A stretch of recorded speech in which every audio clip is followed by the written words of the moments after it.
Olha, gente, de volta aqui no Expressão pela nossa PRP-TV. Professora doutora Ana Azevedo, uma honra recebê-la aqui no programa. Aliás, fiz a lição de casa, lendo o seu currículo. Que currículo, hein? Trabalhar com a educação infantil, o que não é fácil, hein? Tem que investir. É muita coisa. E Viagem de Claridade, Ana Azevedo, com a ilustração do Walter Lara. Olha aqui. Eu fiquei impressionado, não só com o texto, aliás, o livro é dedicado ao seu filho, Igor. Exato. Foi para Claridade. Foi para Claridade.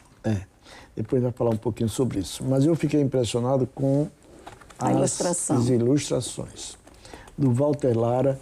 Você me falou que ele é mineiro? Ele é mineiro, né? A editora é de Minas, é a Letria. E ele trabalha muito com aquarelas.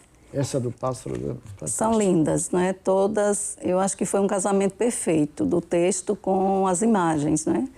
A ilustração ela não pode distorcer do que tem o sentido, né? O significado que você quer colocar, principalmente quando você fala em literatura para crianças. Né? Não que a literatura para criança ela seja menor, ela tem que ser uma literatura de qualidade, que interessa também aos adultos. Cuidadosa. Né? Eu vou abrir um parênteses, só mostrar essa ilustração, porque justamente no texto dessa ilustração fala do cara que saía de bicicleta trazendo pãozinho quentinho. Assim. Você olha para essa ilustração, você sente o cheiro do pão. Exatamente. O cheiro na porta de casa. Quem viveu muito essa época sabe disso. Olha aqui. Que beleza. Né? Ele traz, né, uma concretude da imagem, né, como você coloca bem, a cor, o sabor, não é, o cheiro das ruas. Perfeito. Você olha para aquele rapaz na bicicleta, você sente o cheiro do pão fresquinho. Sendo entregue, né, que está na nossa memória afetiva. Né? Exatamente. E eu não vou mostrar mais não, né? Para você adquirir o livro, que é realmente muito bom. Surgiu a ideia de fazer Viagem à Claridade? Então, Pascoal, primeiro agradecer, né, a oportunidade de estar aqui num programa que eu acho que tem tudo a ver com a arte, porque até o nome não é expressão. Eu acho que a arte é toda forma de expressão.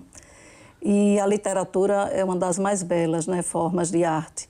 Esse livro ele tem duas inspirações. Uma muito pessoal, né, que é um luto, uma perda, né, de um filho, e que eu quis homenageá-lo, mas contando uma história que interessasse também a outras crianças e a outros adultos que queiram falar sobre ausência, sobre perda, sobre luto e sobre morte.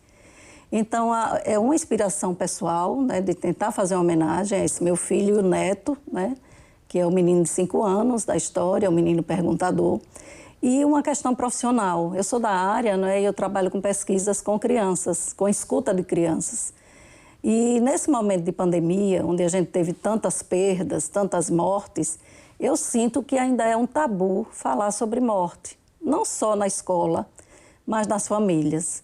Se nega o direito, não é? Porque se a gente trouxer um pouco a memória, a gente fazia um luto, não é? E não há um tempo tão grande, distante, em termos de cronologia, onde a gente velava nossos mortos. Só vestia preto. Vestia preto. Não ia para festa. As crianças ficavam próximos, se despediam do avô. Eu passei por isso com a morte do pai. A morte foi terceirizada, né? Ela virou realmente um produto do capital, né? Então, hoje você não vela seus mortos em casa e você nega o direito, eu acho assim, não só aos mortos, mas a própria morte. E as crianças, elas não entendem. E tem também, eu acho que uma ideia errada, uma concepção errada de criança e de infância, que se acha assim, não, criança é para ser feliz, criança é só para ter brinquedo, né? Criança é para ter tudo de bom, de proteção, claro, também. Mas eu acho que a criança é para ter toda a vivência e pertencer à cultura e aos rituais de cada período da história. Então, hoje, ela precisa saber que o avô, ele não foi ali ou ele está dormindo eternamente. Eu acho que, claro, tem um discurso, um tipo de linguagem para uma criança de 5 anos que vai ser diferente de uma de 13, de 12. É uma forma de desmistificar a morte justamente na criança, é isso? Isso, eu acho que é uma obrigação. E eu lhe digo mais, Pascoal, não só sobre morte, sobre sexualidade, sobre questões que ainda são tabus. As pessoas não se preparam para falar sobre isso. E eu vejo que, através da literatura, é muito mais estético, né, você dialogar com a criança.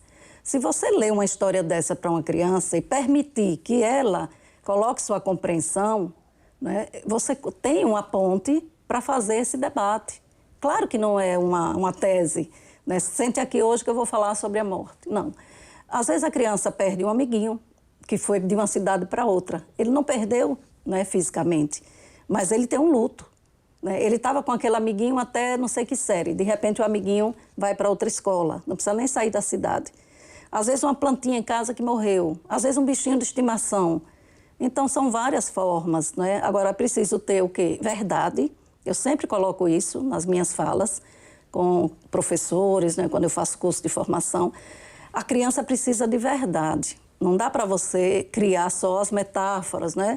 Ele está dormindo, a criança se sente abandonada. O menino da história, ele pergunta, porque ele percebe a ausência do pai no cotidiano. E aí ele começa a perguntar, né? E ele foi para onde? Viajou. E ele não volta nunca, ele nem se despediu de mim.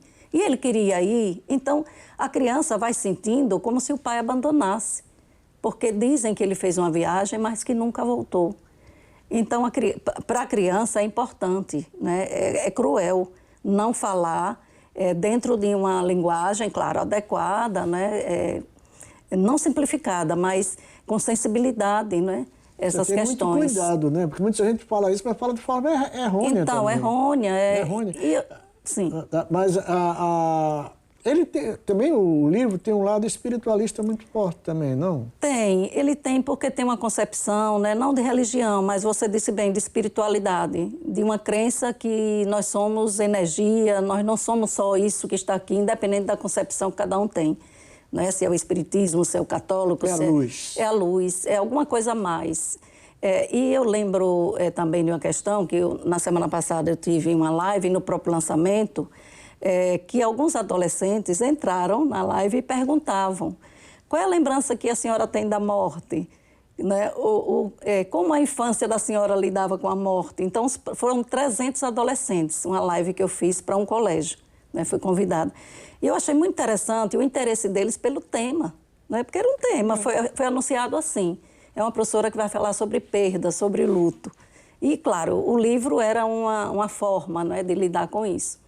Mas as crianças, elas têm consciência, né? Agora, claro, ela tem uma consciência dentro da maturidade cognitiva, afetiva, emocional, que é diferente da nossa, né? A gente tem já uma memória de construção de perdas, né, na nossa vida, mas a criança, ela perde também. Já estão vencendo os medos, os tremores, enfim, essa coisa. Isso mesmo. Eu tive uma experiência, já tivemos várias experiências na minha idade, a gente...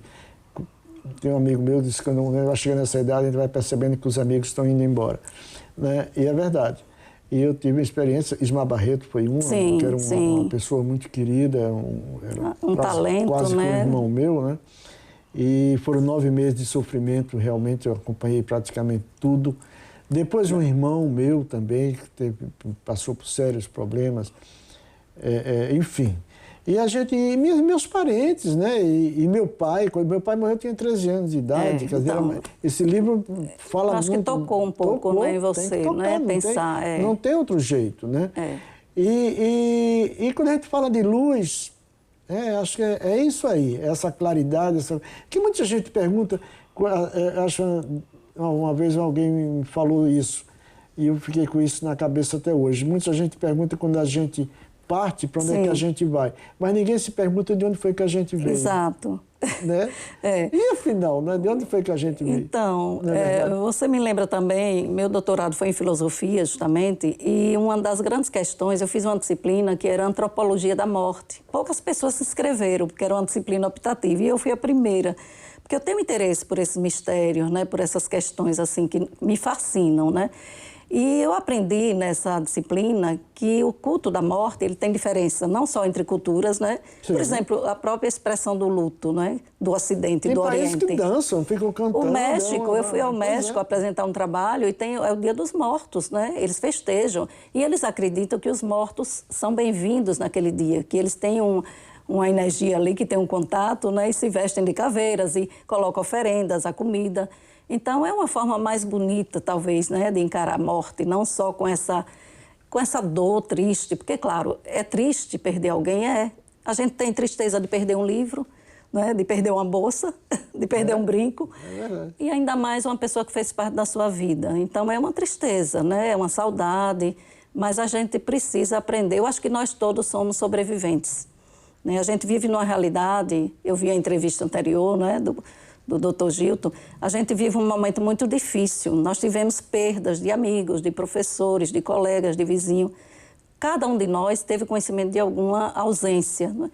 Então, não dá para a gente não se comover, né, com 600 mil mortes. E, entre elas, crianças. Eu tenho um filho que ele trabalha na SAMU e ele trouxe adolescentes no caminho da ambulância que morreram no caminho. Então, não dá para a gente negar esse momento da história, né? E não dá para a gente não falar desse tema. Então, se as crianças já têm um preparo, já naturalizam um pouco, né, que a morte é parte da vida. Inclusive, eu acho que a grande certeza antropológica é saber da nossa infinitude, da nossa finitude. É o grande segredo. É o grande segredo. A gente sabe que a gente nasce, vai crescer e vai ter um tempo. E manter esse período no equilíbrio. E buscando a beleza na própria morte, porque a morte também nos inspira a dar mais valor à vida. Doutora, obrigado por ter vindo. Eu que agradeço. Sinto muito, eu não tenho muito mais tempo. Eu agradeço imensamente. Nós tivemos uma entrevista belíssima com o doutor Gilton, né? Com certeza, assisti. E que foi... Aí não podia parar, que não podia de forma alguma. Mas, enfim, parabéns pelo trabalho. Se o pessoal quiser o livro, como é que faz? Então, ele está à disposição em todas as livrarias boas do Brasil, inclusive na Escariz, né? Aqui, as várias lojas. E também comigo, alguns exemplares, né? Aí então, tem algum e-mail? Tem o meu telefone, né, de contato, que pode ser, zap, é 99978-3499. Diz mais lentamente, que eu vou pedir ao pessoal na edição para colocar aqui embaixo. Certo. Como é que é? É 99978-3499. Pronto, liga e ela manda o livro entregar na sua porta. Vai autografado pela professora Ana Azevedo. Obrigado, professora. Uma honra muito grande recebê-la no programa. Fico muito feliz em entrevistar a senhora. Acho que é a segunda vez que a senhora vem no programa. Exato. Né? Que bom. O primeiro livro eu não me lembro. 13 Bruxas, Entre o Espelho e a Alma. Das bruxas. Fala sobre a história das mulheres, né? Exatamente. São várias mulheres e histórias que se cruzam. Muito bom. Continue assim. Para a gente marcar a terceira entrevista. Vamos. Marcar a terceira Agradeço o espaço aqui. Bom, gente, o programa fica por aqui, mas para encerrar o programa de hoje, nós começamos com o Roberto Alves. Eu vou pedir agora um colega nosso aqui na PRP, que é o Renato Machado, que é técnico de áudio lá na nossa PRP FM, que comanda o programa do Paulo Correia. Ele participou dessa festa da inclusão e foi realmente fantástico. E a gente encerra o programa com o Renato Machado, lembrando que sexta-feira a gente está de volta às 20h. Reprise no sábado, meio-dia. Cultura é o que a gente faz. Já ouviu muito Dominguinho, né? Eu já ouvi muito Dominguinho e tive a oportunidade por 2 vezes de no programa Nação Nordestina, eu sou sonoplasta. E por 2 vezes em entrevista com Paulo Correia, ele soube que eu era o sonoplasta, estava lá, e ele fez lá umas palavras à minha pessoa. Agradeço muito a Paulo Correia. Então, não vi Dominguinho ao vivo, ao vivo, mas ouvi e coloquei ele no ar para Sergipe escutar. Tudo de bom. Eita. Vamos lá. O coração tá firme agora. Eu vou pra cola. Vale tudo hoje aqui. Então tá bom.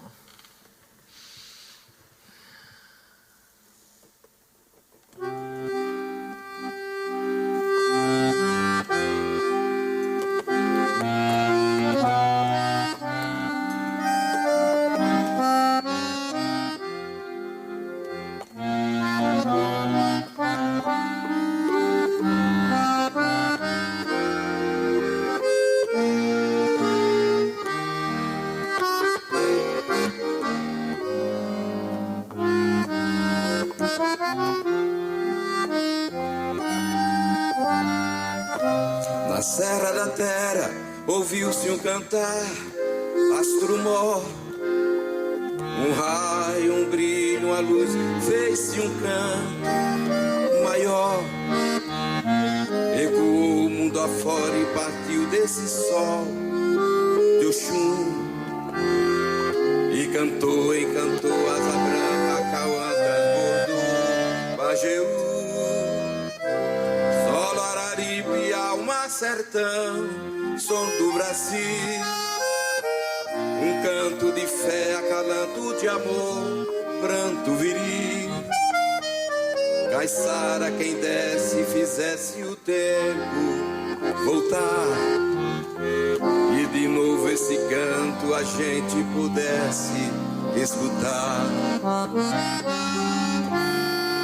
Saudade tua, eterno lua, lua de amor, lua de paz, lua feliz, lua sertão, lua canção, lua Brasis, lua baiano, lua Luiz.